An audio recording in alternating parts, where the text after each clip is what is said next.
Merci de votre fidélité à Télésud et bienvenue dans cette nouvelle édition de l'entretien du jour dans laquelle je reçois M. John Francis Balla. Il est professeur de sciences politiques et chercheur associé au CURAF-CNRS.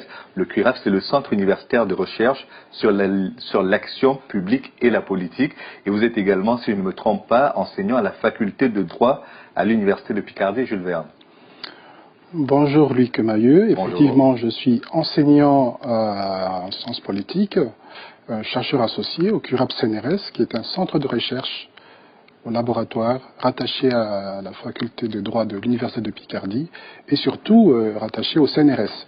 Mais j'enseigne également à Kinshasa à la faculté de droit de l'Université protestante au Congo. Très bien, ça m'amène à vous poser la question. On est en pleine campagne électorale actuellement pour à la fois l'élection présidentielle et les législatives. Vous avez probablement déjà fait un choix, si je ne me trompe pas. Je pense qu'un choix est fait, mais il semblerait utile peut-être d'explorer les enjeux avant de me prononcer sur un choix Là, pour cette présidentielle, voilà, pour l'élection présidentielle, on a 11 candidats en lice, dont le président sortant. Donc en face de lui, il a 10 adversaires qui concourent pour le même fauteuil. Vous pensez qu'il faut continuer avec le président Kabila? Contrairement aux élections de 2006, où il y avait une pléthore de candidats, à savoir 33 candidats, cette fois-ci il y a 11 candidats et j'ai la nette impression que c'est signe de maturité politique. Parmi ces 11 candidats, à mon humble avis, le mieux placé, ou du moins celui qui pourrait assurer la continuité de l'État, mais encore amener le pays vers le développement, c'est le président sortant, Joseph Kabila Kabange. Parce que l'élection à un tour le privilégie quand même. Parce que s'il a 10 candidats en face de lui qui vont émietter les voix de l'électorat, forcément l'émiettement lui profite. Je ne vous le fais pas dire, mais il faut savoir que le passage de 2 tours de scrutin à un seul tour a été constitutionnel. Donc c'est un passage qui a été avalisé, n'est-ce pas, par les parlementaires, et quelque part, les yeux sont clairs. Simplement, face à une opposition divisée, qui a été incapable de se choisir un candidat commun, je dirais que dans l'opposition, il y a un match dans le match, tandis que dans la majorité présidentielle à laquelle j'appartiens, puisque je suis membre du parti présidentiel, le Parti du Peuple pour la Construction et le Développement, le PPRD, oui. eh bien, il n'y a pas un match dans le match. Nous avons un candidat unique qui est Joseph Kabila Kabange. C'est le meilleur. Un candidat naturel, comme on dit souvent. Je dirais naturel, mais c'est fort de son bilan. Certes, il y a beaucoup à faire, mais je pense qu'il est sur la bonne voie. Mais en vous écoutant, j'avais l'impression que c'était le meilleur candidat par défaut. Non pas parce qu'il est le meilleur, mais parce que les autres en face sont désorganisés. Non pas par défaut. Il faut savoir qu'il arrive au pouvoir en 2001. Il a commencé réellement à travailler qu'en réalité en 2007, parce que nous sortons des guerres chroniques et les 5 chantiers du chef de l'État, ce ne sont pas seulement ces chantiers à lui, mais à tout le peuple congolais. Et nous constatons que quelque part, dans la transition, il y a une difficulté quelque part à lancer ces 5 chantiers. Mais c'est bien parti et nous savons pertinemment qu'il est le meilleur, n'est-ce pas, pour continuer le processus enclenché. Bon, la première élection, celle de 2006, avait été organisée par la CEI, la Commission électorale indépendante de l'Abbé Malou Malou, qui avait été très critiquée. Il a été depuis remplacé, l'organisme lui-même a été remplacé, c'est désormais la Commission électorale nationale indépendante. Mais même au sein de cette Commission électorale nationale indépendante, on ne parle pas d'une seule voix concernant la date des élections.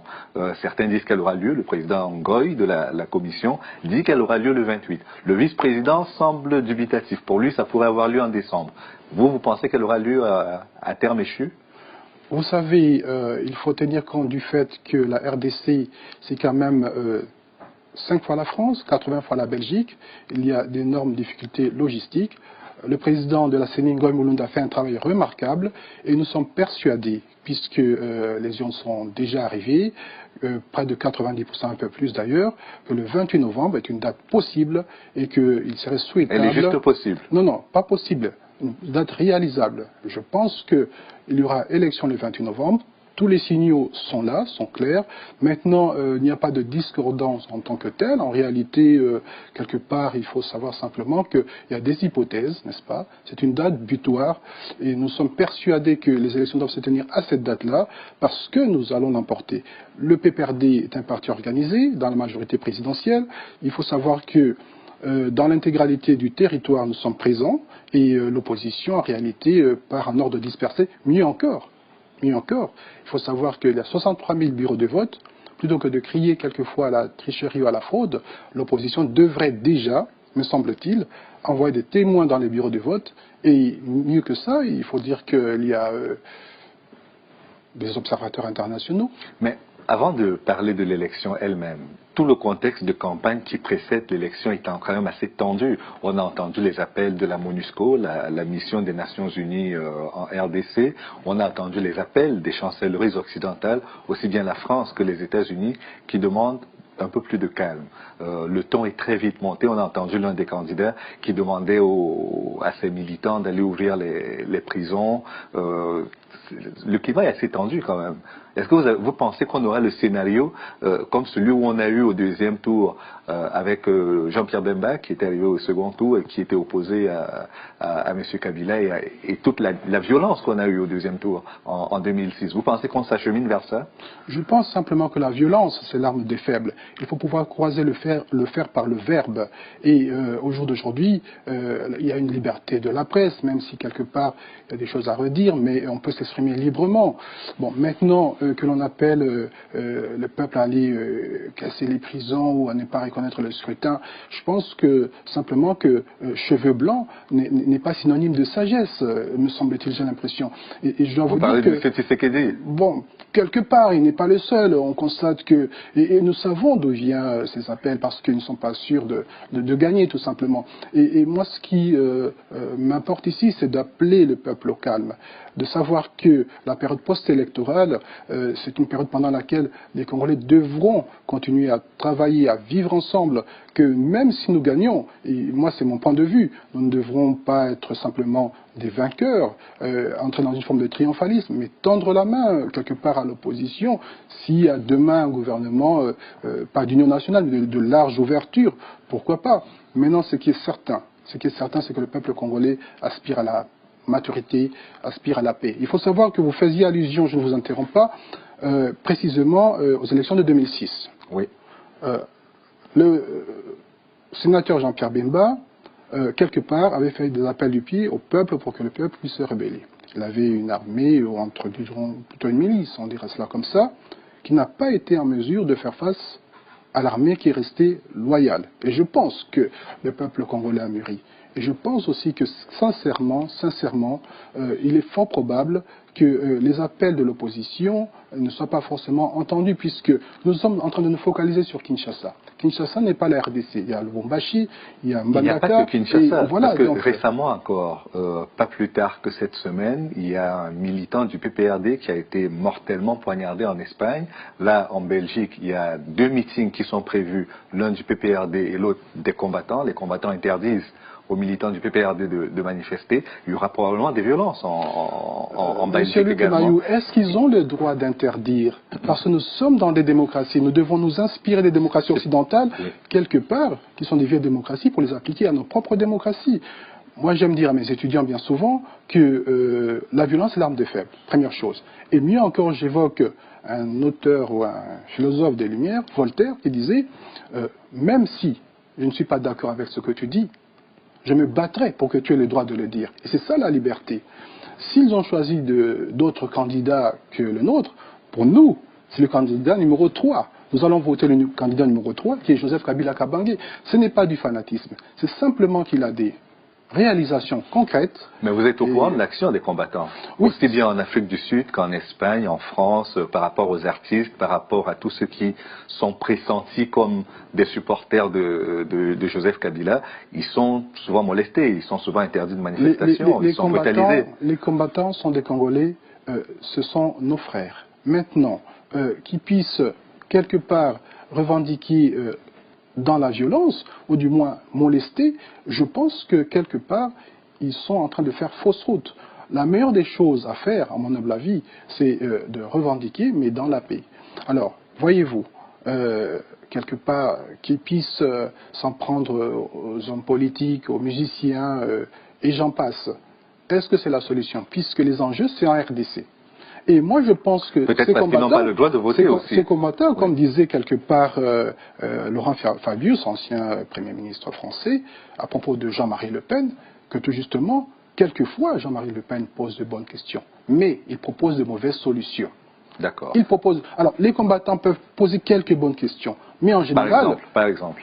Écoutez, la question, quelque part, de la prise en compte de cette diaspora qui participe aussi à l'économie congolaise. Et qui n'a pas le droit de voter.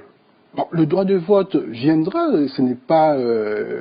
quelque part, il y a débat, il y a même la question de la double nationalité. Mais moi, je pense que nous devrions faire comme un peu les Maliens. À l'instar des Maliens, le Malien ou les Mali, le Mali en tant que pays, et surtout la diaspora malienne, participe pour beaucoup, n'est-ce pas, à l'aide, n'est-ce pas, de l'économie malienne. Et ils ont un ministère des Maliens de l'extérieur. Et nous avons, si vous voulez, je vais le dire comme ça, un vide naturel. Et la nature a horreur du vide. Forcément que, quand cette majorité silencieuse, il y a des milliers de Congolais de la diaspora, n'est-ce pas, qui n'adhèrent pas forcément au discours de ces combattants. Mais ils n'osent pas le dire, vous savez, parce qu'ils ont peur des représailles, on va le dire comme ça. D'accord. Et puisque nous sommes sur le terrain de la reconnaissance des choses qui n'ont pas été faites ou pas suffisamment faites, est-ce que vous pensez que sur les 5 chantiers, par exemple, le président Kabila est irréprochable? Vous savez, le président en termes Joseph de bilan, Kabila, parce que c'était quand même le projet phare dans son ambition présidentielle. Le président Joseph Kabila est un président nationaliste. Il aime le Congo. Les 5 chantiers, ce n'est pas les 5 chantiers du président, c'est de tous les Congolais. Il a une vision. Nous pouvons l'accompagner dans cette vision. Il faut savoir que s'il fallait attendre le FMI, la Banque mondiale, peut-être que les 5 chantiers n'auraient même pas commencé, et avec difficulté. Donc, se tourner vers les Chinois, quelque part pour négocier, eh bien, aujourd'hui, je dois vous dire qu'il y a des routes de desserte agricole qui sont opérationnelles. Il y a des tronçons pour lesquels il fallait faire 2, 3, 4 jours. Aujourd'hui, en une journée, on est arrivé. Alors, lui, sa vision, c'était quelque part de réaliser ces infrastructures, disons qu'elles soient opérationnelles, pour quelque part amener les produits vivriers vers les grandes villes, les chefs-lieux, et puis relancer la machine économique. Mais moi, je suis content d'une chose, c'est qu'au jour d'aujourd'hui, il met l'accent sur l'éducation. Parce qu'il faut investir dans l'éducation. Ça fait beaucoup de chantiers en même temps. Ça fait qu'on a les 5 chantiers, et là, vous en énumérez un nouveau qui est celui de l'éducation. Non, l'éducation a toujours été un chantier. Moi, je suis professeur d'université. Je vis en France, je vis aussi en RDC, et quelque part, je participe. Ce chantier, il y a des universités qui sont en création. C'est vrai qu'il faut plus de budget. C'est vrai que quelque part, il faut responsabiliser les étudiants.